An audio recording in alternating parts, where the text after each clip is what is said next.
আসসালামু আলাইকুম। আশা করি সবাই ভালো আছেন। আজকের ক্লাসটি হচ্ছে অনার্স তৃতীয় বর্ষের একটি সাবজেক্ট লিনিয়ার প্রোগ্রামিং এই বিষয়টি নিয়ে। তো আজকের ক্লাসে আমরা শিখব অধ্যায় 2A লিনিয়ার প্রোগ্রামিংয়ের প্রারম্ভিক আলোচনা। আজকে আমরা অধ্যায় 2A নিয়ে আলোচনা করব ইনশাল্লাহ। তো আমরা জানি অধ্যায় 2A এখানে দুই ধরনের ম্যাথ রয়েছে। এক ধরনের হচ্ছে প্রমিত আকার বা আদর্শ আকার নির্ণয়, আরেকটা হচ্ছে কনিক্যাল আকার নির্ণয়। তো আজকের ক্লাসে আমরা লিনিয়ার প্রোগ্রামিংয়ের আদর্শ আকার নিয়ে আলোচনা করব। তো প্রথমে কিছু ম্যাথ করার আগে আমাদের কিছু বেসিক বিষয় জানতে হবে। যেমন ধরুন এখানে নোট আকারে বলা আছে নাম্বার 1, গেটার ইকুয়াল থাকলে সারপ্লাস ভ্যারিয়েবল অথবা বাড়তি চলক হয়। অর্থাৎ যখন আমরা কোনো প্রশ্নে গেটার ইকুয়াল দিয়ে দেওয়া থাকবে তখন আমরা কি জানবো, সেখানে হচ্ছে সারপ্লাস ভ্যারিয়েবল বা বাড়তি চলক। তখন আমাদের ম্যাথ করতে গিয়ে সেখানে বিয়োগ করতে হবে। ওকে। নাম্বার 2তে কি বলা আছে, লেস দেন ইকুয়াল থাকলে স্ল্যাগ ভ্যারিয়েবল, অর্থাৎ কি করতে হবে, যোগ করতে হবে। যদি আমাদের লেস দেন ইকুয়াল দিয়ে কোনো কোশ্চেন করা থাকে অথবা কোনো শর্ত থাকে তাহলে অবশ্যই আমাদের সেটা হবে স্ল্যাগ ভ্যারিয়েবল বা হচ্ছে কমতি চলক। সেখানে কি করতে হবে, যোগ করতে হবে। ওকে। তো কিছু এক্সাম্পল আমরা দেখি। এখানে দুইটা এক্সাম্পল আমি দিয়েছি যাতে আপনারা খুব সহজে সেটা ধরতে পারেন। Example 1, 100 গেটার equal 90। ওকে। এখানে বলা আছে 100 90-এর চেয়ে বড় এবং সমান। কিন্তু আমরা কি জানি, অবশ্যই 90 আর 100 কি হতে পারে না, সমান হতে পারে না। 90 অবশ্যই 100-র চেয়ে ছোট অথবা 100 কি 90-এর চেয়ে বড়, এটা ঠিক আছে। কিন্তু এই যে ইকুয়াল চিহ্নটা আছে সেটা কিন্তু ঠিক নেই। তো এখন এই 100 গেটার ইকুয়াল 90 এই বিষয়টা যেহেতু ঠিক নেই, তো আমরা কি পড়ে এসেছি, যদি গেটার ইকুয়াল থাকে কোনো কোশ্চেনে তাহলে কি হবে, সারপ্লাস ভ্যারিয়েবল অর্থাৎ বাড়তি চলক। সেক্ষেত্রে কি করতে হবে, সেক্ষেত্রে আমাদের অবশ্যই বিয়োগ করতে হবে। তাহলে এখন আমরা এই কোশ্চেনটিতে কি করব, এখানে আমরা এই সমতা বিধানে আনার জন্য অবশ্যই এই 100 থেকে যদি আমরা 10 বিয়োগ করি, অর্থাৎ যেহেতু গেটার ইকুয়াল রয়েছে সেহেতু কি হবে, বিয়োগ করতে হবে। তো 100 বিয়োগ 10 ইকুয়াল কি 90। সো এখানে আমরা কি, এটা হচ্ছে সারপ্লাস বা বাড়তি চলক। ওকে, আশা করি বুঝতে পারছেন। Number 2, 90 less than equal 100। এখানে এই বিষয়টিতে বলা আছে যে 100 কি 90-এর চেয়ে বড়। এটা অবশ্যই সঠিক, অর্থাৎ 90 হলো 100-এর চেয়ে ছোট। কিন্তু 90 কি 100-র সমান, তা নয়। তাহলে আমাদের অবশ্যই এইখানে আমাদের দেখতে হবে এখানে কোন চিহ্ন রয়েছে, লেস অর ইকুয়াল। আমরা কি পড়ে এসেছি, লেস অর ইকুয়াল থাকলে স্ল্যাগ ভেরিয়েবল, সেক্ষেত্রে আমাদের কি করতে হবে, অবশ্যই যোগ করতে হবে। ওকে। দেন আমরা যদি এটা বলি যে 90 যোগ 10 তাহলে কি হবে 100, সেক্ষেত্রে কি এটা সমান হয়ে গেল। সো এইটা আমাদের স্ল্যাগ বা কমতি চলক। ওকে। এই অধ্যায়ের ম্যাথ করতে হলে আরও কিছু আমাদের বেসিক বিষয় ধারণায় রাখতে হবে। তো সেগুলো হচ্ছে, এখানে আরও কিছু নোট আকারে 3টা পয়েন্ট দেওয়া আছে, আমরা সেগুলো আগে দেখে ফেলি। নাম্বার 1, প্রশ্নে লঘিষ্ঠকরণ দেওয়া থাকলে অবশ্যই সেটাকে গরিষ্ঠকরণে রূপান্তর করতে হবে। নাম্বার 1 কি, প্রশ্নে যদি আপনার বলা থাকে যে লঘিষ্ঠকরণ করো, সেক্ষেত্রে আপনাদের অবশ্যই গরিষ্ঠকরণে রূপান্তর করতে হবে। ওকে। এবার আসি নাম্বার 2তে। নাম্বার 2তে বলা আছে প্রশ্নে অসমতা চিহ্ন, কোন চিহ্ন, অসমতা চিহ্ন লেস দেন ইকুয়াল থাকলে সেটাকে গেটার ইকুয়ালে রূপান্তর করতে হবে। ভালোভাবে বোঝার চেষ্টা করবেন। প্রশ্নে যদি অসমতা চিহ্ন লেস দেন ইকুয়াল থাকে তাহলে আমরা কি করব, অবশ্যই সেটা গেটার অর ইকুয়ালে রূপান্তর করে দিব। তাহলে কি করব, লেস অর ইকুয়াল থাকলে গেটার ইকুয়ালে রূপান্তর করব। আচ্ছা, আমরা একটা এক্সাম্পল খেয়াল করি। এক্সাম্পলে বলা আছে x1 গেটার ইকুয়াল 0। কি বলা আছে, x1 গেটার ইকুয়াল 0। তো এইটাতে যদি গেটার ইকুয়াল থাকে তাহলে অবশ্যই আমরা কি করব না, চেঞ্জ করব না। কিন্তু যদি লেস অর ইকুয়াল থাকে কি থাকে, যদি এই লেস অর ইকুয়াল থাকে তাহলে অবশ্যই আমাদের কি করতে হবে, চেঞ্জ করতে হবে। সেই ক্ষেত্রে আমরা চেঞ্জ করব কিভাবে, x2 ইকুয়াল আমরা লিখতে পারি -x2 প্রাইম। আমরা যখন ম্যাথ করব তখন এই বিষয়গুলো আপনারা অবশ্যই আরও ভালোভাবে ক্লিয়ার হবেন। এবার আসি নাম্বার 3। নাম্বার 3তে বলা আছে প্রশ্নের শর্ত যদি চিহ্ন নিরপেক্ষ থাকে, চিহ্ন নিরপেক্ষ থাকে তাহলে সেটাকে নিম্নরূপে পরিবর্তন করতে হয়। তাহলে আমরা কিভাবে পরিবর্তন করব, যদি x3 চিহ্ন নিরপেক্ষ হয়, ফর এক্সাম্পল যদি কি হয়, এই x3টা চিহ্ন নিরপেক্ষ হয় তাহলে আমরা কিভাবে পরিবর্তন করব, আমরা এইভাবে পরিবর্তন করতে পারি x3 equal x3 prime minus x3 double prime.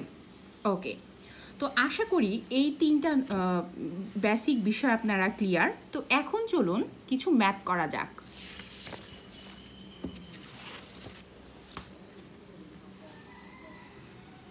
প্রথমে আমরা এখন এক্সাম্পল 2 নিয়ে আলোচনা করব, অর্থাৎ এক্সাম্পল 2 সলভ করার ট্রাই করব।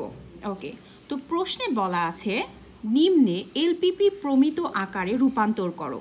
আচ্ছা, এখানে এলপিপি মানে কি, এলপিপি হচ্ছে লিনিয়ার প্রোগ্রামিং প্রবলেম। ওকে, প্রমিত আকার বা আদর্শ আকার এগুলো হচ্ছে সেম কথা। অনেক সময় আমাদের পরীক্ষাতে প্রমিত আকারে রূপান্তর করো লেখা থাকে, আবার অনেক সময় আমাদের আদর্শ আকারে রূপান্তর করো এটাও লেখা থাকে। তো এগুলো নিয়ে ভয় পাওয়ার কোনো কারণ নেই। ওকে, প্রশ্নে বলা আছে দেখেন লঘিষ্ঠকরণ করো। কি বলা আছে, লঘিষ্ঠকরণ করো z equal 3x1 plus 2x2। শর্ত হচ্ছে x1 plus 2x2 গেটার equal 4, 2x1 plus x2 গেটার equal 4, x1 plus x2 less than equal 5, x1 কমা x2 গেটার ইকুয়াল 0। ওকে, তো প্রশ্নে আমাদের এটা দেওয়া আছে। প্রথমত এখানে আমরা আগেই বলে এসেছি যে লঘিষ্ঠকরণকে আমাদের কি করতে হবে, গরিষ্ঠকরণে রূপান্তর করতে হবে। ওকে, তো প্রথমে আমরা এখানে যা খেয়াল করব তা হচ্ছে আমাদের এখানে শর্ত কয়টা দেওয়া আছে, শর্ত দেওয়া আছে এই 1টা 2টা 3টা। তো এই 3টা শর্তের জন্য আমরা কি করব, প্রথমে 3টা চলক ধরে নিব। ওকে, তো চলক আমরা একটা ধরি S1, একটা যদি ধরি S2, আরেকটা ধরবো হচ্ছে S3। ঠিক আছে, তো আমরা 3টা চলক ধরে নিলাম। এখন কথা হচ্ছে আমরা এই যে লাস্টে যে শর্তটা দেয়া থাকবে সেই তার উপর ভিত্তি করে এই যে সলিউশনটা তার প্রথমে আমরা যে বাংলা কথাগুলো লিখব সেগুলো চেঞ্জ করতে হবে। কিভাবে, চলুন দেখে ফেলি।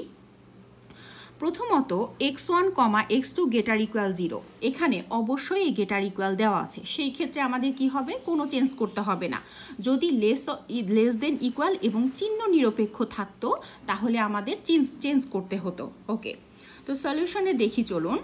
প্রথম শর্ত আমাদের কি দেওয়া আছে, x1 প্লাস 2x2 গেটার ইকুয়াল 4 দেওয়া আছে। ঠিক আছে, তো আমরা কি জানি যে গেটার ইকুয়াল থাকলে সেক্ষেত্রে কি হবে, বাড়তি চলক। ওকে, সো প্রথম শর্তেও বাড়তি চলক, দ্বিতীয় শর্তেও বাড়তি চলক, কিন্তু তৃতীয় শর্তে কি হবে, কমতি চলক, কারণ এখানে লেস দেন ইকুয়াল দেওয়া আছে।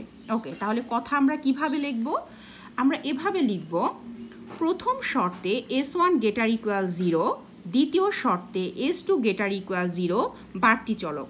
কারণ প্রথমে আমরা শর্ত প্রথমে ধরেছি S1 এবং শর্ত 2 হচ্ছে ধরেছি কি S2, চলক হচ্ছে S1 এবং S2 ধরে নিয়েছি।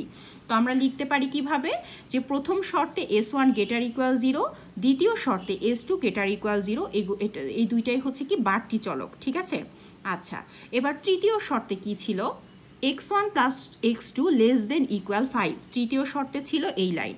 তখন আমাদের কি ছিল, এখানে লেস দেন ইকুয়াল ছিল, তাহলে আমাদের কি করতে হবে, তাহলে আমাদের কমতি চলক ধরে নিতে হবে। কি করতে হবে, কমতি চলক।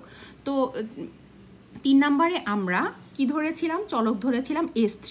তাহলে তৃতীয় শর্তে S3 গেটার ইকুয়াল 0 কমতি চলক নিয়ে এখন আমরা আগেই বলে এসেছি লঘিষ্ঠকরণ থাকলে অবশ্যই সেটা গরিষ্ঠকরণে রূপান্তর করে নিতে হবে। তাহলে এটাকে কি করব, চলক নিয়ে লঘিষ্ঠকরণকে গরিষ্ঠকরণে রূপান্তর করে পাই। ওকে, আশা করি এই পর্যন্ত বুঝতে পেরেছেন।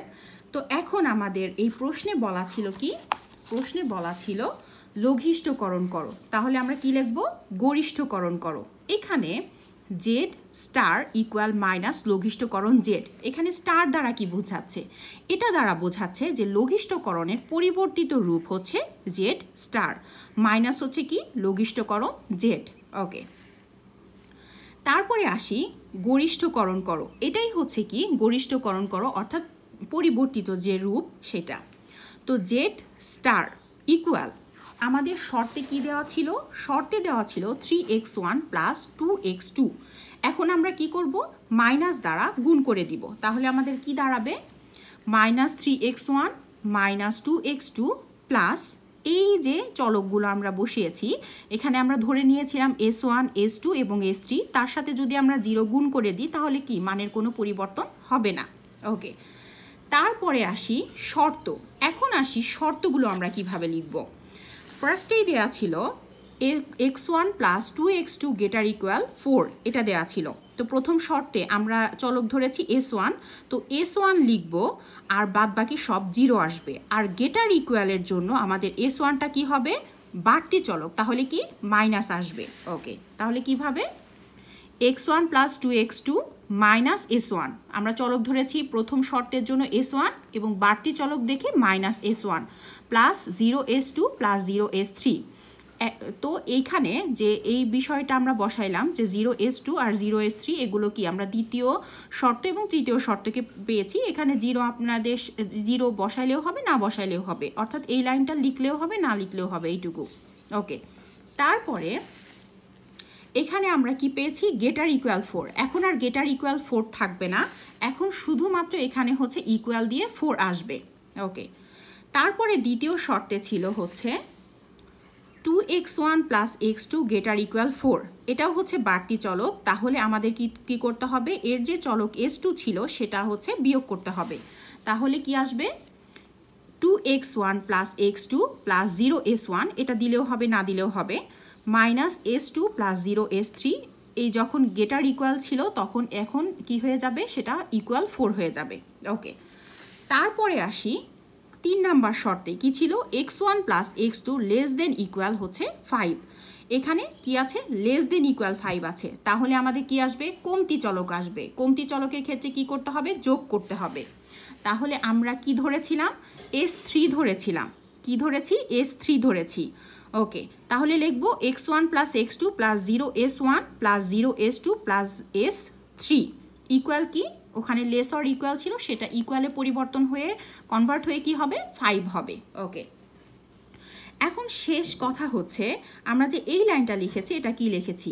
যতগুলো চলক আমরা এইখানে এই শর্তগুলোতে ধরলাম সবগুলো কি হবে? গেটার ইকুয়াল 0 হবে, অর্থাৎ x1 x2 s1 s2 s3। তো এই কয়েকটা চলক নিয়ে আমরা এই শর্তগুলো পূরণ করেছি, অতএব এই সবগুলো শর্ত হবে হচ্ছে গেটার ইকুয়াল 0। তো আশা করছি এই এক্সাম্পল 2 কিভাবে সলভ করলাম সেটা বুঝতে পেরেছেন। নেক্সট আমরা এক্সাম্পল 10 এই ম্যাথটা একটু খেয়াল করি। বলা আছে নিম্নের এলপিপি আদর্শ আকারে রূপান্তর করো। ওখানে কি ছিল? প্রমিত আকার, আর এখানে হচ্ছে আদর্শ আকার, যে কোনো একটা থাকতে পারে। এখানে বলা আছে গরিষ্ঠকরণ করো z equal 3x1 plus 2x2 plus 5x3, এটা দেয়া আছে। আর এখানে কিন্তু লঘিষ্ঠকরণ নেই, শুরুতেই গরিষ্ঠকরণ দেয়া আছে। তো আমাদের আর এখানে কষ্ট করে এখানে লঘিষ্ঠকরণ করতে হবে না, এটা গরিষ্ঠকরণই থাকবে। তারপরে শর্ত দেয়া আছে 2x1 minus 3x2 less than equal 3, x1 plus 2x2 plus 3x3 গেটার equal 5, 3x1 plus 2x2 less than equal 2। ওকে, তাহলে এখানে শর্ত দেওয়া আছে হচ্ছে 3টা। তো প্রথম শর্তে আমরা চলক ধরব s1, দ্বিতীয় শর্তে s2 এবং তৃতীয় শর্তে চলক ধরব s3। ওকে, আর লাস্ট যে শর্তটা দেয়া থাকবে সেই শর্ত অনুযায়ী আমাদের বাংলা কথাগুলো চেঞ্জ করে লিখতে হবে। কিভাবে? এখানে x1 গেটার ইকুয়াল 0, এর কোনো পরিবর্তন করতে হবে না। x2 গেটার ইকুয়াল 0, এটারও কোনো পরিবর্তন করতে হবে না। এবং এইখানে যে x3 চিহ্ন নিরপেক্ষ রয়েছে এটার পরিবর্তন করতে হবে, কারণ আমরা আগেই বেসিক বিষয়গুলোতে জেনে এসেছি যে x যদি যে কোনো চলক চিহ্ন নিরপেক্ষ থাকে তাহলে অবশ্যই সেটা পরিবর্তন করতে হবে। ওকে, এই প্রশ্নটি এসেছিল 2011 সালে এবং 2014 সালে। তো এখন আমরা চলুন সরাসরি সলিউশনে চলে যাই।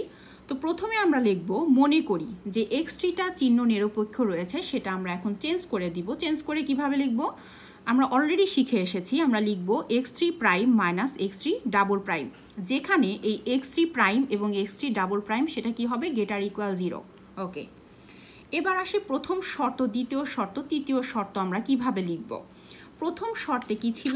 প্রথম শর্তে ছিল লেস দেন ইকুয়াল, তাহলে এটা কি কমতি চলক। পরেরটা ছিল গ্রেটার ইকুয়াল, এটা কি বাড়তি চলক, এবং পরেরটাও ছিল লেস দেন ইকুয়াল, এটাও হচ্ছে কমতি চলক। তো লিখে ফেলি, প্রথম শর্তে S1 গ্রেটার ইকুয়াল 0 কমতি চলক, দ্বিতীয় শর্তে S2 গ্রেটার ইকুয়াল 0 সেটা কি আসবে বাড়তি চলক, কারণ কি ছিল গ্রেটার ইকুয়াল ছিল। ওকে, তৃতীয় শর্তে আমাদের S3 লেস দেন ইকুয়াল 0 কমতি চলক নিয়ে আদর্শ আকার গঠন করে পাই। ওকে, তো কি আমাদের গরিষ্ঠকরণ সেম থাকবে। এখন আসি জেড ইকুয়াল আমরা বসাবো কিভাবে। এইখানে দেখুন, খেয়াল করুন, শর্তে জেড ইকুয়াল কি ছিল 3x1 plus 2x2 plus 5x3।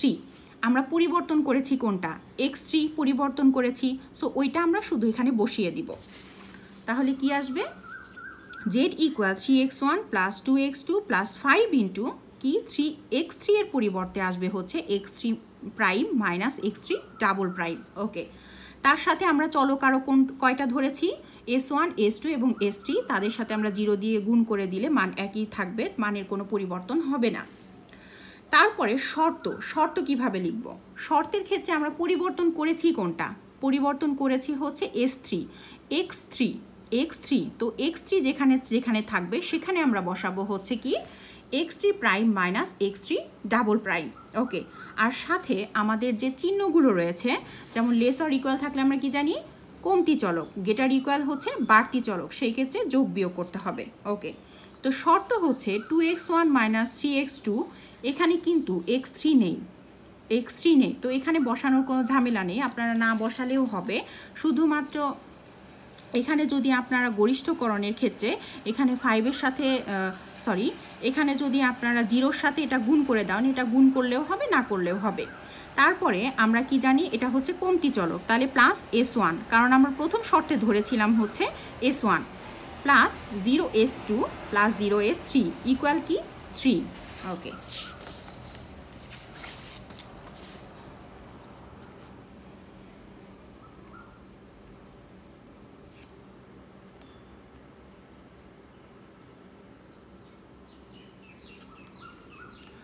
Next হচ্ছে দ্বিতীয় শর্ত কি, দ্বিতীয় শর্তে ছিল হচ্ছে আমাদের বাড়তি চলক গ্রেটার ইকুয়াল, তাহলে সেই ক্ষেত্রে x1 plus 2x2 plus 3x3 রয়েছে, তার পরিবর্তে আমরা এটা বসিয়েছি plus 0s1 minus s2 plus 0s3 equal হচ্ছে 5। ওকে, দেন হচ্ছে 3x1 প্লাস 0x2, এখানে 0x2 কেন বসিয়েছে, এটা বসালেও হবে, না বসালেও হবে, অর্থাৎ চলক এখানে x1 রয়েছে, x3 রয়েছে, কিন্তু x2 নাই বিধায় আমরা এটা বসিয়েছি। দেন 2, তারপরে x3 এর পরিবর্তে আমরা এটা বসাইলাম। দেন হচ্ছে 0s1 প্লাস 0s2 প্লাস s3টা কি ছিল আমাদের কমতি চলক ছিল, সেজন্য আমরা প্লাস s3 ইকুয়াল হচ্ছে 2। আর এখন যতগুলো আমরা চলক রয়েছে সবগুলো চলকের ক্ষেত্রে আমরা কি করতে পারি x1 x2 x3 s1 s2 s3 এগুলো সব হচ্ছে গ্রেটার ইকুয়াল 0। তো আশা করি এই ম্যাথটিও আপনারা বুঝতে পেরেছেন। তো এখন আমরা এই ম্যাথটি সলভ করি, চলুন। বলা আছে নিম্নের এলপিপি কে আদর্শ আকারে প্রকাশ করো। তো এখানে কি দেওয়া আছে, গরিষ্ঠকরণ করো z equal 3x1 plus 2x2। শর্ত হচ্ছে 2x1 minus 3x2 less than equal 3x1 plus 2x2 greater equal 2। তো এখানে শর্ত হচ্ছে দুইটা। ওকে, তাহলে সেই প্রথম শর্তের জন্য আমরা ধরবো S1 চলক এবং দ্বিতীয় শর্তের জন্য আমরা ধরবো S2 চলক। আচ্ছা, তারপরে বলা আছে x1 greater equal 0, x2 less than equal 0। যেহেতু এখানে x1 গ্রেটার ইকুয়াল 0 আছে, তাহলে এটার পরিবর্তন করার কোনো দরকার নেই। তো আমরা পরিবর্তন করব কোনটা, s2 লেস দেন ইকুয়াল 0। ওকে, তো সলিউশনে বলা আছে মনে করি x2 equal minus x2 prime, অর্থাৎ আমরা পরিবর্তন করলাম কোনটা, এই যে x2 লেস দেন ইকুয়াল 0 এটার পরিবর্তন করলাম x2 equal minus x2 prime, যেখানে x2 প্রাইম গ্রেটার ইকুয়াল 0। তো আমরা শর্ত কিভাবে লিখতে পারি, প্রথম শর্তে বলা ছিল কি লেস দেন ইকুয়াল, তাহলে কি এটা কমতি চলক। আর পরের শর্তে বলা আছে গ্রেটার ইকুয়াল, তাহলে আমরা কি লিখবো, এটা বাড়তি চলক। ওকে, তো প্রথম শর্তে হচ্ছে চলক কি S1, তাহলে কিভাবে লিখবো, প্রথম শর্তে S1 গ্রেটার ইকুয়াল 0 কমতি চলক এবং দ্বিতীয় শর্তে S2 গ্রেটার ইকুয়াল 0 বাড়তি চলক নিয়ে আমরা কি করব, আদর্শ আকার এখন তৈরি করব। ওকে, তো বলা ছিল কি গরিষ্ঠকরণ করো, যেহেতু এখানে হচ্ছে আপনার অলরেডি প্রশ্নে দেওয়া আছে গরিষ্ঠকরণ করো, তাহলে আমাদের কি এটা আর চেঞ্জ করতে হবে না, গরিষ্ঠকরণই আমরা রাখবো। দেন হচ্ছে z equal 3x1 minus 2x2 prime. Okay, তাহলে আমাদের প্রশ্নে কি ছিল, আমাদের প্রশ্নে ছিল z equal 3x1 plus 2x2, তাহলে আমাদের এখন কি লিখতে হবে, x2 এর পরিবর্তে আমরা লিখবো হচ্ছে মাইনাস x2 প্রাইম। তাহলে এখানে কি আসবে, z ইকুয়াল 3x1 প্লাস এখানে হচ্ছে প্লাস না, প্লাসের পরিবর্তে এখানে আসবে কি মাইনাস 2x2 প্রাইম। ওকে, আর সাথে আমরা চলক ধরেছিলাম কয়টা, দুইটা, সেই সাথে আমরা কি করব, জিরোর সাথে সেই চলকগুলো গুণ করে দিলে তার মানগুলো কি থাকবে, একই থাকবে। ওকে, এরপরে শর্ত হচ্ছে কি, শর্ত হচ্ছে 2x1 প্লাস এখানে কি x2 এর পরিবর্তে আমরা কি বসিয়েছি, x2 প্রাইম প্লাস আমাদের ওইটা কি ছিল, কমতি চলকের ক্ষেত্রে আমাদের কি করতে হয়, যোগ করতে হয়, তাহলে প্লাস S1। আর দ্বিতীয় চলকে কি ছিল, S2, সেটার সাথে 0 যদি আমরা গুণ করে দিই তাহলে কি থাকবে, সেম থাকবে। ওকে, তারপরে হচ্ছে চিহ্ন কি আসবে, ইকুয়াল, ধ্রুবক হচ্ছে 3। এবার আসি দ্বিতীয় শর্ত কিভাবে লিখবো। দ্বিতীয় শর্তে বলা আছে 3x1, এখানে আমাদের x2 এর পরিবর্তে আমরা কি বসিয়েছি, মাইনাস 2x2 প্রাইম। ওকে, প্লাস 0s1, এখানে আমরা দ্বিতীয় শর্তে ধরেছিলাম কি S2, এখানে আমরা কি ছিল, বাড়তি চলক ছিল, তাহলে মাইনাস S2 আর ইকুয়াল হচ্ছে ধ্রুবক। ওকে, তারপরে এখানে আমরা কতগুলো চলক নিয়ে কাজ করেছি, x1 x2 s1 s2, তো এই সবগুলো হচ্ছে গ্রেটার ইকুয়াল 0। তো আশা করি এই তিনটি ম্যাথ এবং বেসিক বিষয়গুলো আপনারা বুঝতে পেরেছেন। পরবর্তী ক্লাসের আমন্ত্রণ জানিয়ে আজকে এখানেই শেষ করছি।